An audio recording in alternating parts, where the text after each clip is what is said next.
Good afternoon, everyone. I am Rachel Brown, Senior Academic Officer of FastBridge Learning, and I'm thrilled to be moderating today's webinar. Today, we're going to be learning from Dr. Sarah Brown about dyslexia screening. Dr. Brown is the Senior Director of Learning and Development at FastBridge Learning. Prior to joining FastBridge, Dr. Brown was the Chief for the Bureau of Learner Strategies and Support at the Iowa Department of Education, where she led the statewide implementation of MTSS for the state of Iowa. Prior to joining the Department of Education, Dr. Brown served as a Unique Learners Manager at the St. Croix River Education District in Minnesota and worked for several years at Heartland Area Education Agency 11 in central Iowa, a world-recognized leader in MTSS practices. She is interested in improving systems to support high achievement for each and every student. Welcome, Sarah. Sarah's going to present today for about 40 minutes, and then we'll open up the discussion for your questions and answers.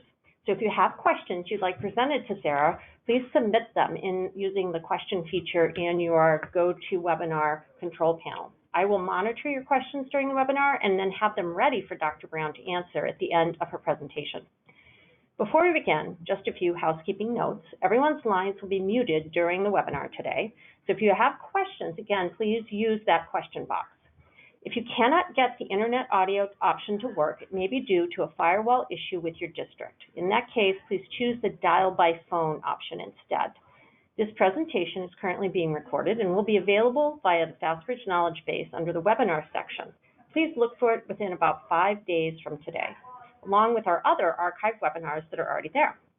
Dr. Brown, you can begin. Thank you, Rachel.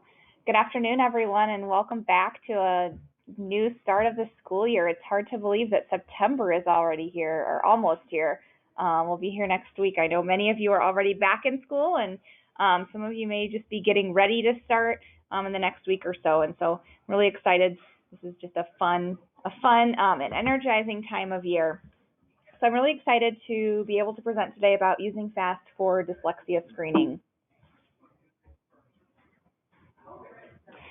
Let's start by reviewing the most common definition of dyslexia from the International Dyslexia Association. So dyslexia is a specific learning disability that is neurobiological in origin. It is characterized by difficulties with accurate and/or fluent word recognition and by poor spelling and decoding abilities. These difficulties typically result from deficits in the phonological component of language that is often unexpected in relation to other cognitive abilities and the provision of effective classroom instruction.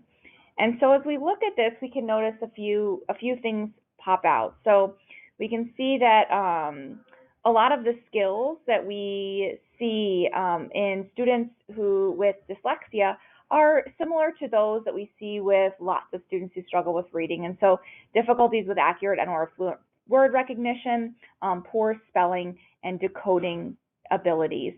And so as we think about dyslexia, when we think about dyslexia in schools, it helps to keep some background knowledge and some specific things in mind. So the first is kind of how dyslexia impacts students in the classroom. So dyslexia will impact students' rate of learning in the typical classroom with regular evidence-based instruction. And so even with strong universal tier or tier 1 instruction, you'll see students who are at risk of having dyslexia or who have dyslexia still struggling to learn to read and with those related skills. Many students with dyslexia, although not all, but many students with dyslexia will benefit from a 504 plan or need an IEP in order to receive services to make adequate progress in school. And then when students have dyslexia, they benefit from early intervention, and we'll talk a little bit more about that as we continue throughout the webinar. Other things that we know about dyslexia, so dyslexia does not impact intelligence, and so a student with dyslexia has the ability to learn to read. The instructional package that those students might need, it will need to be more rigorous and intensive than we see with other students in order to become successful readers, but it is fully possible that they can become successful readers. Their cognitive skills, for instance, are not at risk when they're diagnosed with dyslexia. And so that means that students with dyslexia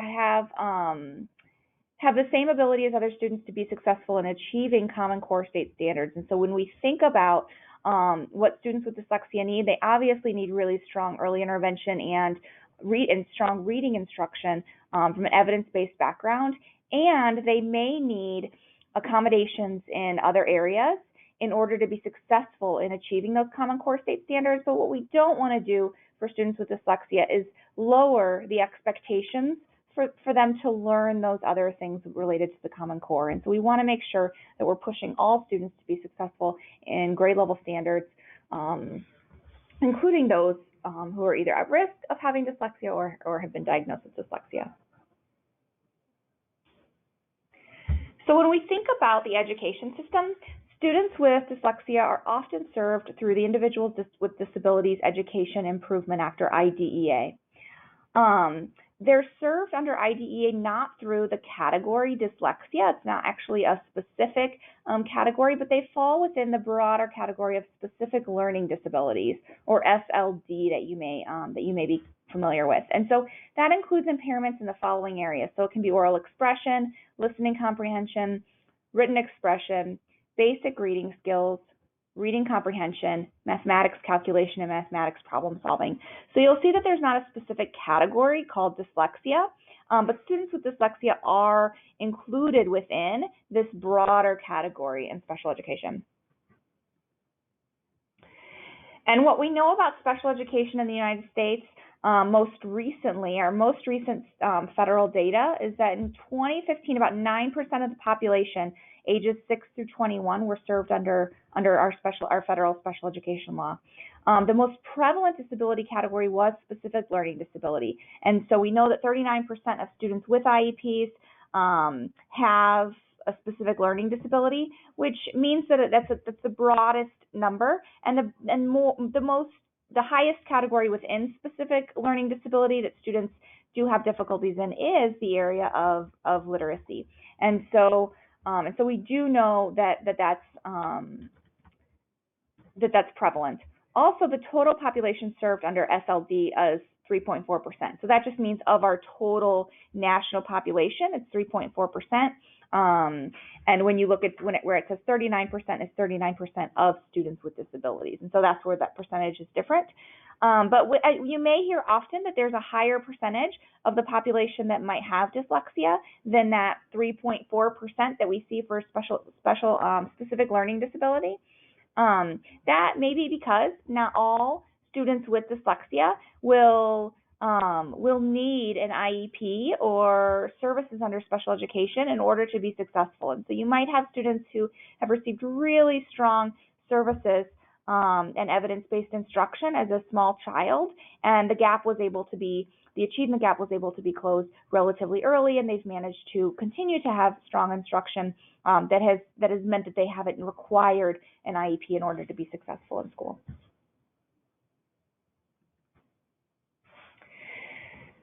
Currently, we're hearing more about dyslexia in education than we have in the past, and there are some specific reasons why. And so, in recent years, more and more states have introduced laws related to dyslexia. And so, currently, we have 42 states that have dyslexia-specific laws. These laws focus on different things, so the laws are slightly different, but they tend to focus on dyslexia awareness, and so making sure that within state code there are some information about what dyslexia is, screening and intervention to support students who are at risk of having reading problems, including dyslexia, and teacher training specifically in dyslexia. There has been a concern in the field that some educators are not receiving a lot of pre-service in the area of dyslexia specifically, and aren't really sure when a student is placed in their classroom and they learn that the student has a diagnosis of dyslexia, exactly what that means or what can be done to help both accommodate where the student's current skills are, or remediate some of those skill deficits. And so that's why we see a lot of these laws cropping up. And really the big focus and what really the advocates who are proposing and introducing these laws are really looking at finding early identification for students with dyslexia so that we can provide early intervention. And what we know is that early intervention can prevent small achievement gaps from really becoming large achievement gaps.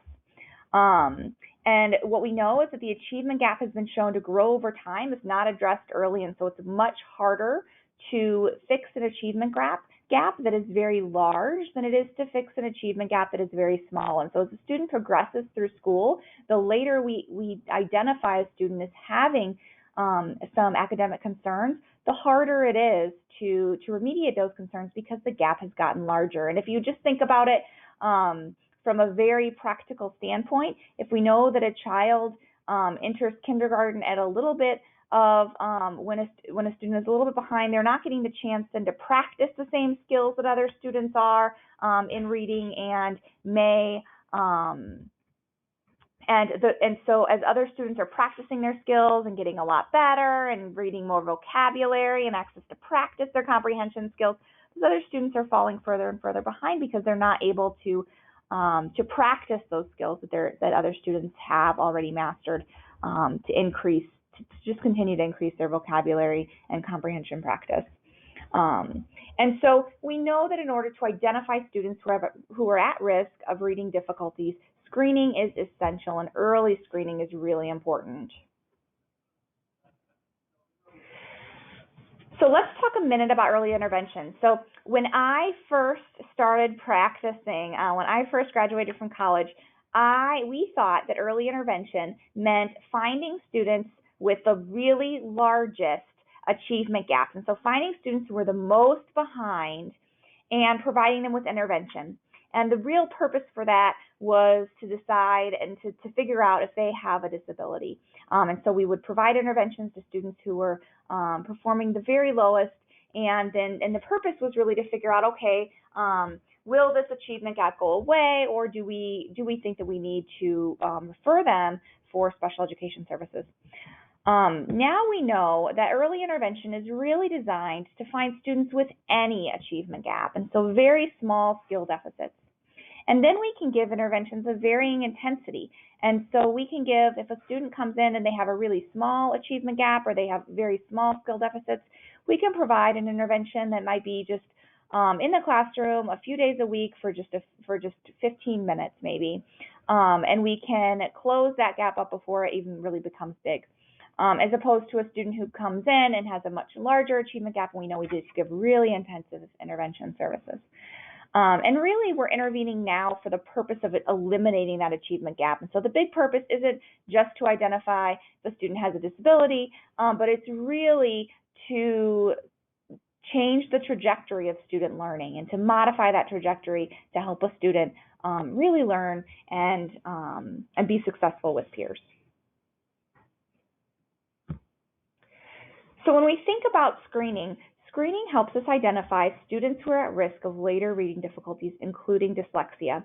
And so we want to use quick, efficient measures that have shown validity and reliability for predicting reading outcomes as we're doing screening. So as you embark on screening in your school, and I'm guessing many of you are screening with FAST, I would hope so at least, you may hear some things if you're new to screening, or if you've been doing screening for a while, or maybe it's been a while since you've had conversations about why we screen in our school, and especially why we screen really young kids like kindergartners. And so you may hear that from others in your setting that we already know which students are at risk in reading, and that we don't need a screening tool to tell us which students are at risk in reading. And that's true. So you do know teachers are really good at identifying students that are at the top and the bottom ends of a performance. So students who are really far behind in reading, or students who are really far advanced in reading, we're good at identifying. But that same study has also shown that those students in the middle are more difficult to categorize. And so students who maybe fall close to, who are in the more average range, it's hard for us to be able to tell which of those students are on track to meet later reading expectations and which ones are slightly behind. And so we need screening tools, especially for those students. You may also hear that, we screen in the fall of kindergarten, and so we don't need to screen students who were above the benchmark again. So if we screen in the beginning of the year, then we really don't need to screen students who are above the benchmark throughout the year. And I like to compare screening sometimes to a well child checkup. And we think about how we take our children in to see the doctor even when they're well periodically. And that helps us see not only are they progressing and are they on track, and to find out if a child is at risk, but it also helps us to make sure that they're growing at a rate and learning at a rate, developing at a rate in order to continue to be successful. And so we compare our child's skills to those on typical developmental charts, and we look at some of those milestones to see are our children developing at a rate to keep them on track in the long run. And that's really what screening with academics is too. And so we're looking to make sure not only that students are on track, that's really important and we want to do that, and though we want to make sure that they're growing at a rate that keeps them on track. And so a student who starts the year on track, we want to check in with periodically to make sure that they're continuing to learn at a rate that's keeping them on track. You may also hear that your kindergarten teachers indicated that our assessment finds students in the fall who will be caught up by the spring. And so it's identifying students as at risk in the fall, but they know kids who start out the year like this, and they tend to be fine in the spring. My first response to that is always often, well, hopefully that's because your early intervention is working. And so we're identifying students and noticing that these students look like they're a little bit behind now, even if they're not far behind. And so we're going to make sure that we give them extra intentional opportunities to practice and learn those skills that we know are so important for them in later years. The other thing that I would think about here is that not all of our kindergarten teachers always get to see the trajectory of students who leave their classrooms. And so they may not always know where those students' skills end up at the end. And so end up at the end of third grade or at a later time where we're looking at some external measures of performance and skills. And so what may seem like it's average or okay at the end of kindergarten may actually still be predictive of a student who at the end of third grade may not be on track. And so we want to make sure that we're keeping that broader perspective and long-term perspective as opposed to just a year at a time. And you may hear that, why do we screen kids in the fall of kindergarten? They haven't even been in school yet. So we know that students at the beginning of kindergarten haven't been exposed to your standards in literacy, right? So they haven't been exposed to those kindergarten and grade level standards yet. And so we wonder sometimes, why are we screening them before we even teach them? And the reason is that we've had a lot of development before kids turn on at age 5, right? And so before they get to us, they've had a lot of time where they've been developing language skills and pre-literacy skills. And so by the time we enter kindergarten, sadly, there are already some gaps that we can find in early literacy skills. And I know kindergarten teachers out there would agree with me that students are entering kindergarten with a vast variety of skills, and so being able to screen in the fall of kindergarten and be able to tell which students are more at risk, so that we can give them more intentional opportunities right away in some of those early literacy skills can be really important and valuable. And so now we're going to talk a little bit more about screening for dyslexia. And so we've talked a little bit about screening in general and how that's important to early intervention practices. Now let's talk specifically about screening. So within FAST, we have 2 primary tools, although it's many more assessments that can help you as you are screening for dyslexia. So both early reading and CBM reading are valid and reliable tools to screen for early intervention in the area of early literacy. So when we think about early literacy and our early reading assessment, I like to think about it within the areas of the 5 big ideas of reading. And so we know that these skill areas are impacted by dyslexia. And so when we think about phonemic awareness, we're looking at several of our early reading assessments and subtests that directly assess those skills.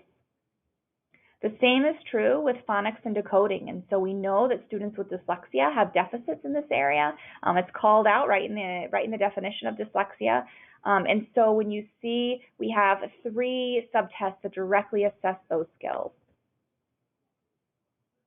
And the same is true of fluency skills. And so these are also, again, directly assessed with early reading and are indicative of dyslexia.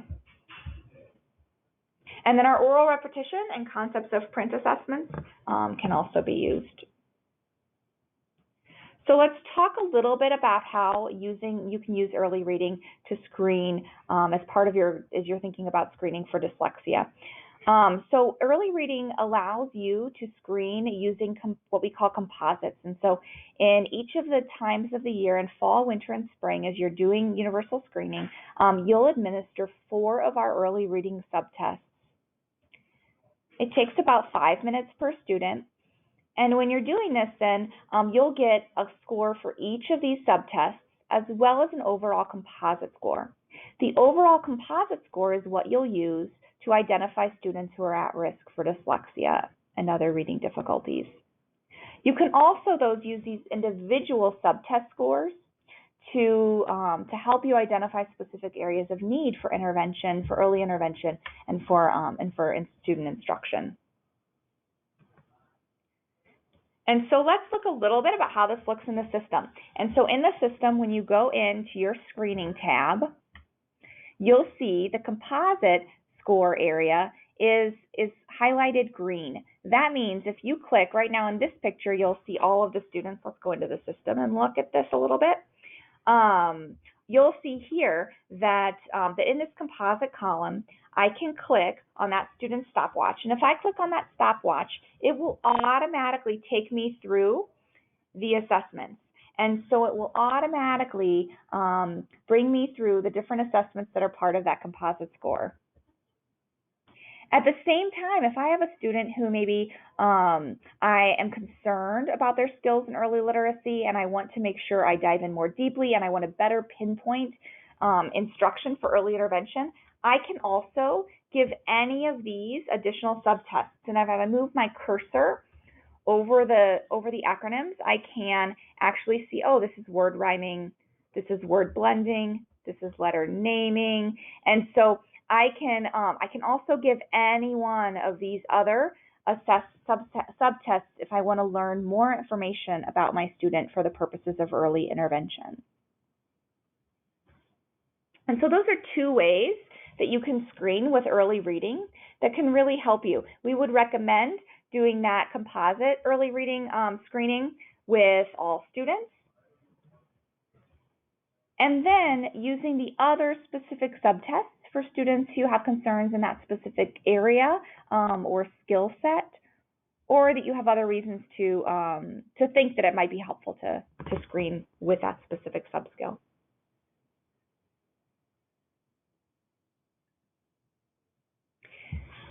When you have your early reading data, it's really helpful to look at the detailed group report.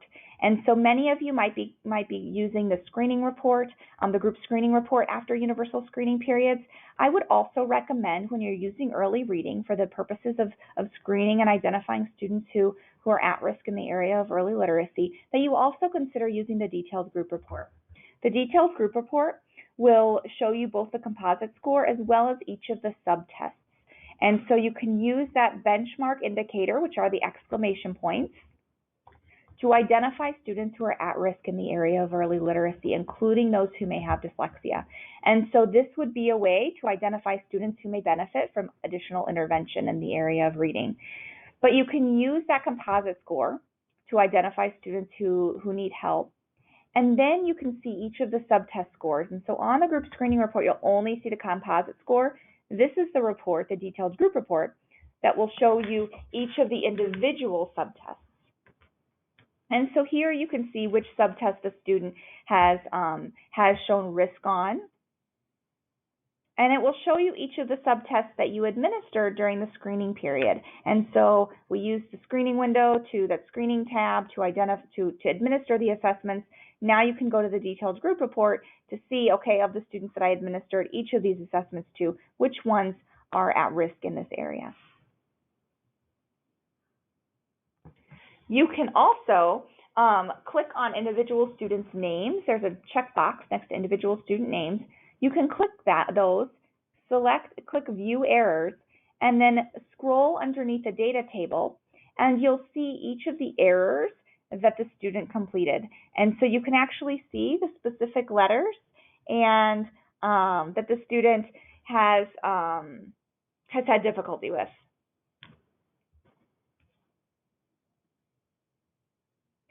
So early reading is one of our early is our PK to first grade measure that we would recommend using as you're screening for dyslexia for students who may be at risk of dyslexia. As students become older, we would recommend using CBM Reading. And CBM Reading is our universal screening assessment and progress monitoring assessment that directly assesses oral reading fluency. So it directly assesses accuracy and automaticity. And oral reading fluency includes prosody, and so this is something that teachers can make a note of during the assessment in the notes section of the assessment and should also be watching for. It can be used in grades 1 through 8, and so what you'll notice is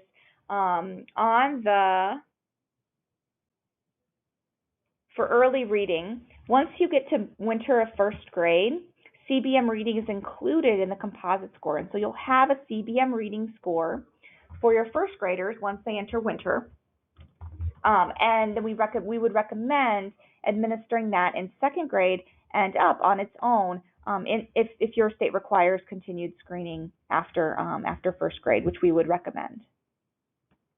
In the fall of first grade, just to make a note, we don't use CBM reading in the fall of first grade as part of the composite, but we do use sentence reading, which is a task that is similar to CBM reading in that it's connected text, but it's in one or a few sentences and includes some pictures too for students. And so it's like a CBM task, but with fewer amounts of connected text on the same page. And but it is still connected text.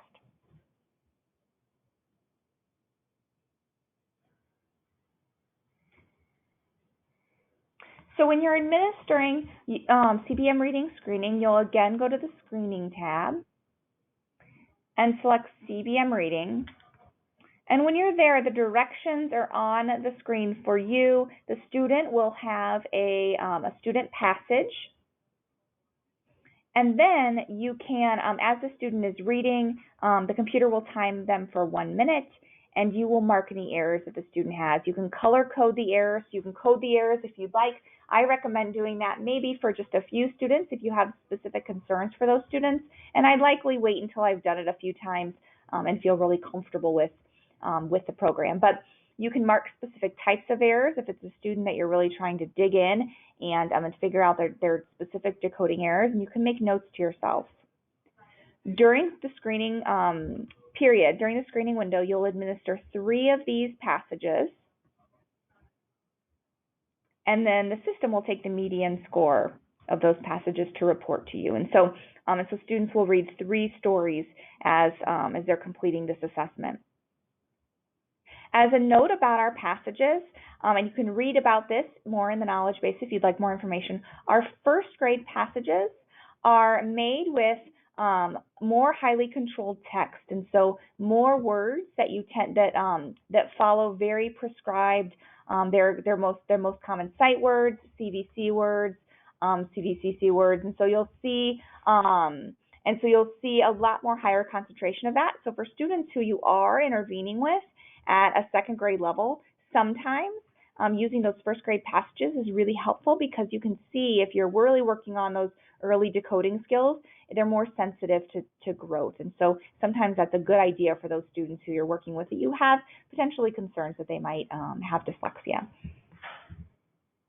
But so with CBM reading, we would recommend using then the group screening report.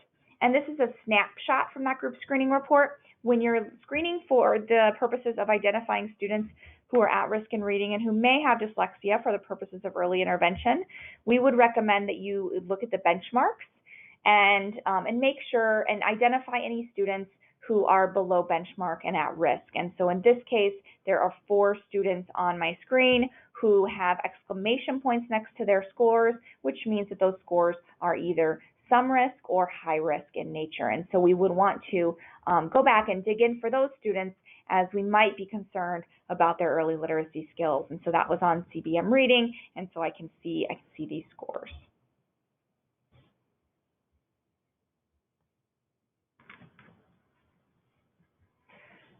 So once you've identified students through either early reading or CBM reading who are at risk of early literacy deficits, including dyslexia, early intervention is obviously the next step. And so we want to intervene while skill deficits are small, and we can provide really great instruction and decrease those deficits and really help students benefit from core instruction and meet those state standards.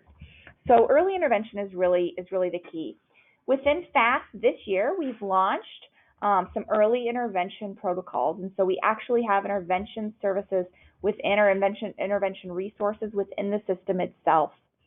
If you can find these resources in the Training and Resources tab of the system, and I'll show you quickly where to find that. So when I'm in the system as a teacher or other role, if I click the Training and Resources tab, I'll have several choices. I'm going to select intervention, and it will take me directly to the interventions in the system. So let's say that the interventions are organized by the big ideas of reading. And within each card, you'll find one or more interventions. So I'm going to go into phonics, which is an area that many students with dyslexia struggle. And I'll see that there are actually several interventions available in the area of phonics. And so I can see them on the vertical side of my screen. So I can see the picture card sort, letter sound bingo, word boxes, and word mix-up. So let's start with letter sound bingo. I'm going to click on letter sound bingo. For each of the interventions, you'll see 8 areas 8 lessons that you can learn more about that intervention. And so the first is an introduction. It'll tell you more about this specific activity and what it helps, what the skills that it intervenes on. It'll show you an alignment to Common Core state standards. And it will show you the recommended level for when you're administering this intervention. Last, it'll show you the recommended format for the intervention. And so our interventions allow for both whole group intervention, or some people call it class-wide intervention, as well as small group more individualized instruction. And so it will give you information about how often we recommend completing this intervention and any other information that you'll need. There's also a standardized administration section. The standardized administration section will help you learn how to administer the intervention in a way that's consistent with the research. And this just means that as we do the intervention, we want to make sure that we're doing interventions that's closely aligned with how the research that was showing effectiveness of that intervention was done, so that we get the biggest bang for our buck. And so you can learn about that there. The next 2 sections allow you to actually download the materials for the intervention. So let's say I'm going to do small group intervention. I'm going to go to lesson 4. So this tells you, so for tier 2 small group intervention, it has the guide that will tell me exactly what to do to use the intervention. And then it'll have information for, in this case, it has the information that the students need. If there are any teacher materials, you'll also see those here. And so you can download the intervention copies and materials to use when you're using the intervention in your setting. And then you'll see there's other resources here.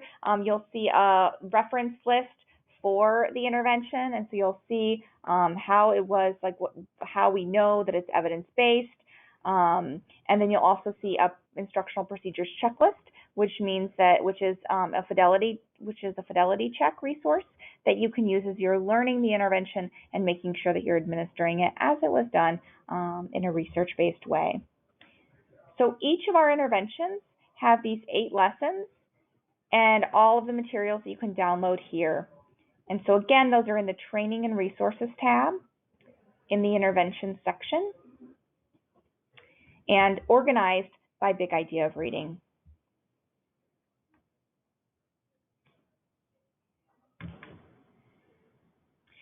And so to summarize, when we think about FAST and dyslexia screening, we know that more states than ever require dyslexia screening and early intervention.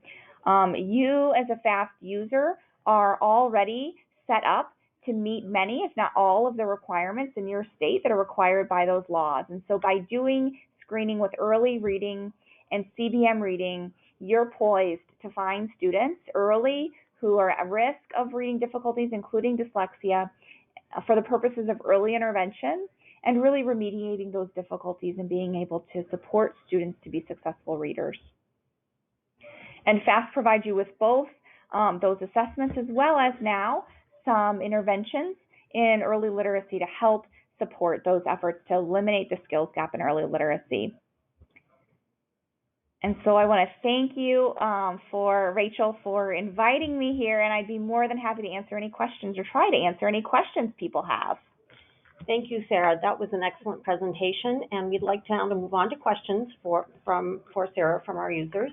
But I'd like to send a reminder to folks that if you'd like to submit a question, please go ahead and type your question into the question feature in GoToWebinar, and we will answer as many as time permits this afternoon. So our first question today is, how important is rapid naming in kindergarten and first grade for dyslexia identification? Many of my teachers get concerned about the 1-minute time test. That's a great question. And so one of the things that we think about, so there's a couple kind of pieces embedded in there. So as we think about when people are concerned with the 1-minute time test, we often get concerned because we worry about first students who might be anxious by having kind of being timed, and then we also worry that we want students to be accurate in their skills, and so we want to focus more on accuracy than we do on that automaticity or that 1-minute timing.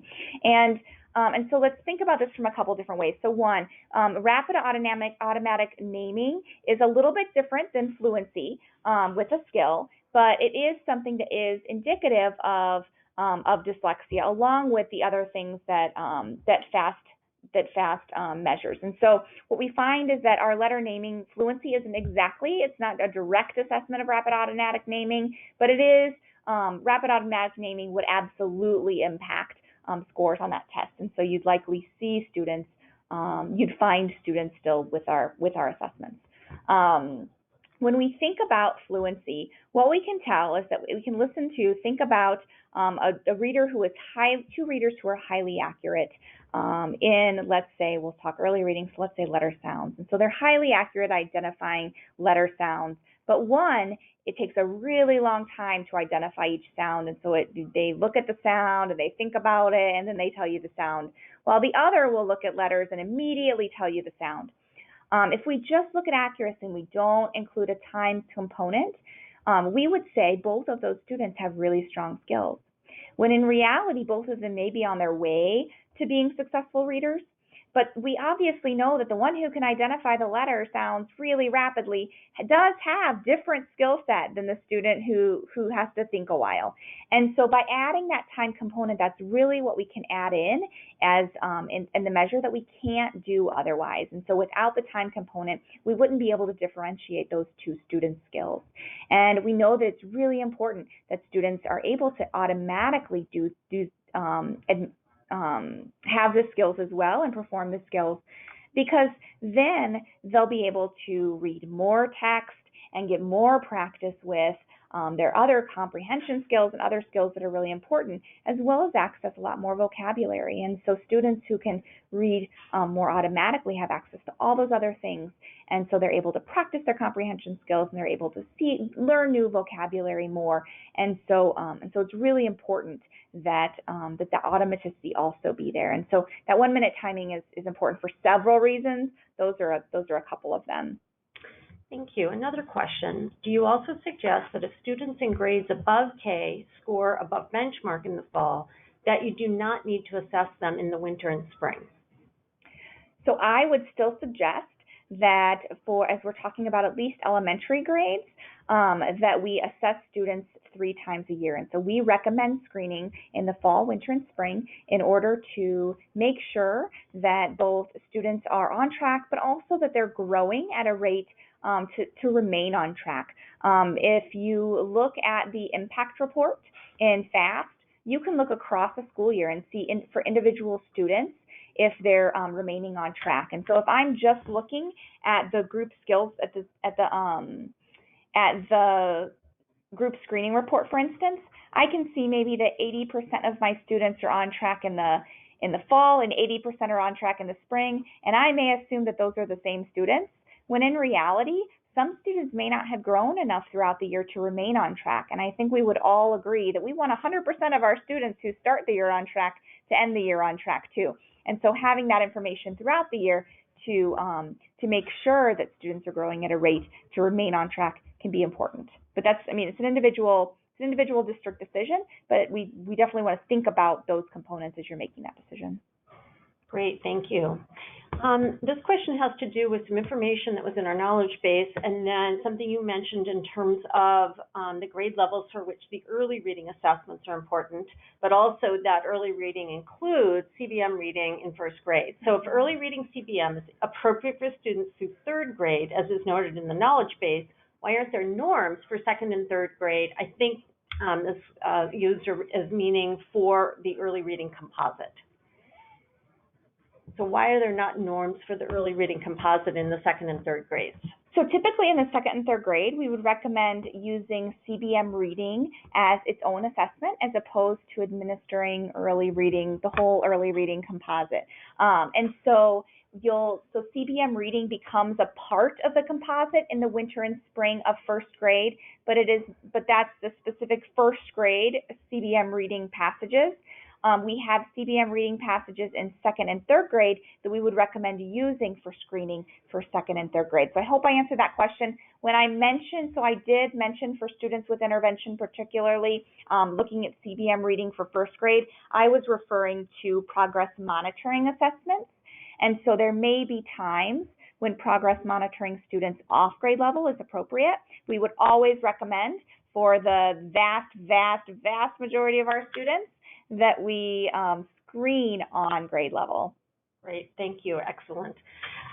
This user is wondering about something you showed in one of the reports, and that is, where do you find that error portion from the early reading assessment? Great question. So let's go directly to that part of the system. So I'm going to go to reporting and down to the detailed group report, and I'm going to select it for early reading. So here are my data. Let's say that I want to choose a couple students. And I'm going to click, so I selected my students by checking the box. And now I'm going to click View Errors. When I do that, it seems like nothing happened. But magic happened in the background. So I'm going to scroll down below this data table, and I'll see the student's name. So here's Ava. Here are the assessments that she took throughout the year, nonsense word, and sight word. And I can see the items she completed, and so these are the correct items. These are the error items, and so I can look for specific patterns in those items. And then these are the items that she skipped. And if I had made any notes during that assessment, those notes would show up here as well. And so you can see the items that she got correct, the errors, and here I can look for specific patterns, and then any items that she didn't get to. Great, thank you. We have several questions that have something to do with diagnosis-related topics. This one comes from a user in Minnesota who understands that the eligibility area is SLD, specific learning disability, but is it necessary to diagnose dyslexia, and if so, who diagnoses it? That's a great question. So when we're talking in education, you'll want to refer to each individual state, to your specific state's special education procedures and state rules. However, in most states, you would diagnose in the education, at least in the education setting, you would diagnose a student with a specific learning disability if you had concerns in the area of early literacy. And in most states, you don't need to specifically diagnose the area of dyslexia, that specific learning disability, and then identifying the specific goal areas and areas of specific skill deficits would be appropriate. We see students sometimes diagnosed with dyslexia in the education setting, and so sometimes schools do diagnose that. Also, there can be individual clinics that diagnose dyslexia as well, and so there are trained practitioners who diagnose dyslexia in your communities as well. And again, that would be more of a medical type diagnosis as opposed to an educational diagnosis. And so from those clinics, they wouldn't be able to diagnose and identify a specific learning disability from an education standpoint, but they could provide you with information that could be helpful if you do suspect a disability in the education setting and are completing an educational evaluation for the purposes of special education. Another somewhat related question: are there specific tests or scores that we should look at specifically when looking for students with dyslexia? Do you notice trends in the scores of students with dyslexia? And how do we use FAST scores to identify students with dyslexia? Great. So FAST scores can help you screen for the purposes of early identification and intervention. And so we would not ever want to confuse the fact that we want to screen with diagnosis. And so that's the first thing that I would caution against. And so what you're able to do with FAST assessments, including early reading at K1 and CBM reading after that, is identify students who are at risk of reading difficulties, including dyslexia. And so when you use, and to do that, we would always recommend using our benchmark scores. And so use our benchmark scores to identify students who have concerns in dyslexia, or including dyslexia. It is not a diagnosis that we're able to identify, but it can provide information to identify that would identify students who would be included with that category. And I don't know if I've answered. Okay. Yeah, I think so. Here's one that has to do with one of the areas that has been identified as being a particular risk for some students with dyslexia. This user asks, how do we change rapid recall? In the research that I've read, it shows that RAN is a difficult skill to change. Yeah, so in schools, we often are thinking about and would recommend attempting to teach the skills that students need in order to do the specific academic tasks. And so in the area of early literacy, we would recommend teaching things like letter sounds, like moving then those letter sounds into connected text and words, connecting those text in sentences and paragraphs. And so that's what we would recommend doing, and then obviously teaching phonemic awareness skills for students who struggle with those. So those are the skills we can do with our eyes closed, right? And so being able to teach those direct skills as opposed to rapid automatic naming of other things or that don't necessarily directly apply to the skills that they're doing with reading. And so that would be our general recommendation, and that would be that would follow the evidence base in education. Great. I'm kind of going to tag team onto that. What about the role of automaticity when reading connected text? And is that an important thing to consider as an application of some of the skills that might be tapped through a rapid automatic naming test? Yeah, so that is absolutely highly important. And so with CBM reading fluency, you're looking at one of the main scores. So we have two scores with that, fluency and accuracy. And so as we look at that automaticity or fluency score, it's very important, and you'll often see that students who struggle with rapid automatic naming struggle in that area. And so you will see some correlation there. But we do want to always be working with students, even if you've found through other studies or through outside information that a student does struggle in rapid automatic naming, we would want them still to become fluent readers. And so it's very important both for, and I know I've mentioned this already, but for the amount of text, the amount of reading that students will get to do, they'll get to practice comprehension skills more when they're automatic, and they will get to learn more vocabulary because they're getting to see more vocabulary and read more words. It's also really important as students go through school, right, that as they get up into higher grades and in college, they're going to be asked to read more and more text, and so we want them to get to, see the sun and their friends, and not just be kind of slogging their way through reading tasks. And so that is an important skill to work toward for all students, including students with dyslexia. Great. This question is a bit of a clarification, but just to clarify, these composite scores and subtests don't identify students for dyslexia, but perhaps who might be at risk for dyslexia. But to truly diagnose a student with dyslexia, that student would need to be evaluated by an expert, correct? That is correct, yes. So we are talking specifically about screening as opposed to diagnosis. Excellent, thank you. But we would recommend screening all students because we want to find gaps when they're really small so that we can intervene very early. And so that's why screening is really important for all students, and not just students who we know are behind or we're very concerned about dyslexia potentially. And related to screening, when we're looking at our screening data, are there trends in the data? You mentioned the group, the detailed group report. Are there particular trends on the student scores on those subtests or in the composite that we would want to pay attention to that could be potential indicators of risk for dyslexia?